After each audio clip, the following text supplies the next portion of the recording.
गणेशाय नमः। आज हम एकादशी में भी पाप मोचनी एकादशी का महात्म्य और कथा सुनेंगे। उससे पहले यदि आपने मेरे चैनल को लाइक शेयर सब्सक्राइब नहीं किया है तो प्लीज कर दीजिए और बेल बटन को भी प्लीज प्रेस कर दीजिए ताकि आने वाला कोई भी नोटिफिकेशन मिस ना हो सके। बोलो गणेश भगवान की जय। धर्मराज युधिष्ठिर बोले कि हे भगवान, मैंने फागुन माह की शुक्ल पक्ष की एकादशी का महात्म्य सुना। अब आप मुझे चैत्र माह के कृष्ण पक्ष की एकादशी के बारे में बतलाइए। इस एकादशी का नाम, इसमें कौन से देवता की पूजा होती है तथा विधि क्या है, सो सब विस्तार पूर्वक कहिए। श्री कृष्ण भगवान बोले कि हे राजन, एक समय मानधाता ने लोमेश ऋषि से ऐसा ही प्रश्न पूछा था। तब लोमेश ऋषि ने उत्तर दिया कि हे राजन, चैत्र माह के कृष्ण पक्ष की एकादशी का नाम पाप मोचनी है। इसके व्रत के प्रभाव से मनुष्यों के अनेक पाप नष्ट हो जाते हैं। इनकी कथा इस प्रकार है। प्राचीन समय में एक चैत्र रथ वन में अप्सराएं वास करती थी। वहाँ हर समय बसंत रहता था।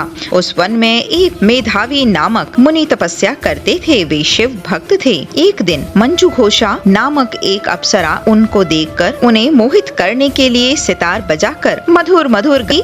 तब उस समय शिव के शत्रु कामदेव भी शिव भक्त मेधावी मुनि को जीतने के लिए तैयार हुए। कामदेव ने उस सुंदर अप्सरा के भ्रूम को धनुष बनाया, कटाक्ष को उसकी प्रत्यंचा और उसके नेत्रों को उसने संकेत बनाया और पुचों को कुरी बनाया। उस मंजू घोषा अप्सरा को सेनापति बनाया। इस तरह कामदेव अपने शत्रु भक्त को जीतने को तैयार हुआ। इस समय मेधावी मुनि भी युवा तथा हृष्टपुष्ट थे। उन्होंने यज्ञोपवीत तथा दंड धारण कर रखा था। उस मुनि को देखकर मंजू घोषा ने धीरे धीरे मधुर वाणी से वीणा पर गाना गाना शुरू किया। मेधावी मुनि भी मंजू घोषा के मधुर गान पर तथा उनके सौंदर्य पर मोहित हो गए। वह अप्सरा उन मुनि को कामदेव से पीड़ित जानकर आलिंगन करने लगी। तब मुनि उनके सौंदर्य पर मोहित होकर शिव रहस्य को भूल गए और काम के वशीभूत होने के कारण उन्हें दिन रात्रि का कुछ भी ध्यान न रहा। एक दिन मंजू घोषा उन मुनि से बोली कि हे मुनि, अब मुझे बहुत समय हो गया है, स्वर्ग जाने की आज्ञा दीजिए। उस अप्सरा के ऐसे वचनों को सुनकर मुनि बोले, हे सुंदरी, तू तो आज इस संध्या को आई है, अभी प्रातः काल तक ठहरो। मुनि के वचनों को सुनकर वह उसके साथ रमण करने लगी और बहुत समय बिता दिया।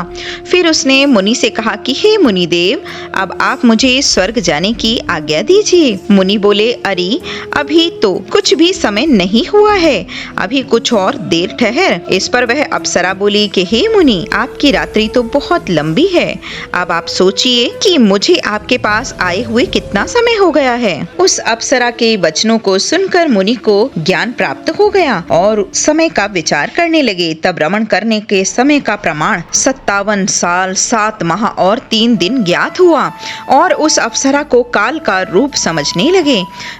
वह विकट क्रोधित हुए और तप का नाश करने वाली अप्सरा की तरफ देखने लगे। उसके अधर कांपने लगे और इंद्रियां व्याकुल होने लगी।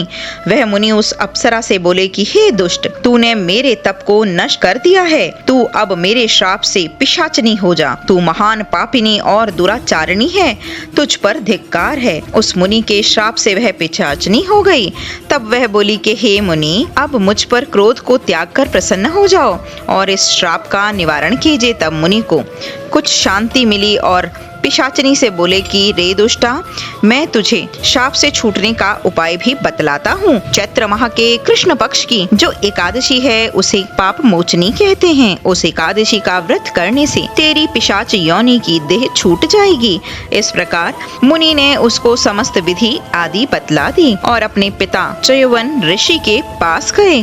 चयवन ऋषि अपने पुत्र को देखकर बोले, रे पुत्र, तूने यह क्या किया? तेरे समस्त तप नष्ट हो गए। मेधावी बोले कि हे पिताजी, मैंने बहुत बड़ा पाप किया है, आप उसके छूटने का कोई उपाय बतलाइए। चयवन ऋषि बोले कि हे तात, तुम चैत्र माह के कृष्ण पक्ष की पाप मोचनी नाम की एकादशी का विधि और भक्ति पूर्वक व्रत करो। उसके वचनों को सुनकर मेधावी ऋषि ने पाप मोचनी एकादशी का विधि पूर्वक उपवास किया। उनके प्रभाव से उनके समस्त पाप नष्ट हो गए। मंजू घोषा अप्सरा भी पाप मोचनी एकादशी के व्रत करने से पिशाचनी की देह से छूट गई और सुंदर रूप धारण करके स्वर्गलोक को चली गई। लोमेश ऋषि बोले कि हे राजन, इस पाप मोचनी एकादशी के प्रभाव से सब पाप नष्ट हो जाते हैं। इस एकादशी कथा के श्रवण और पठन से 1000 गोदान करने का फल प्राप्त होता है। इस व्रत के करने से ब्रह्म हत्या करने वाले, अगम्भागमन करने वाले आदि सभी पाप नष्ट हो जाते हैं और अंत में स्वर्ग की प्राप्ति होती है। बोलो लक्ष्मी नारायण भगवान की जय।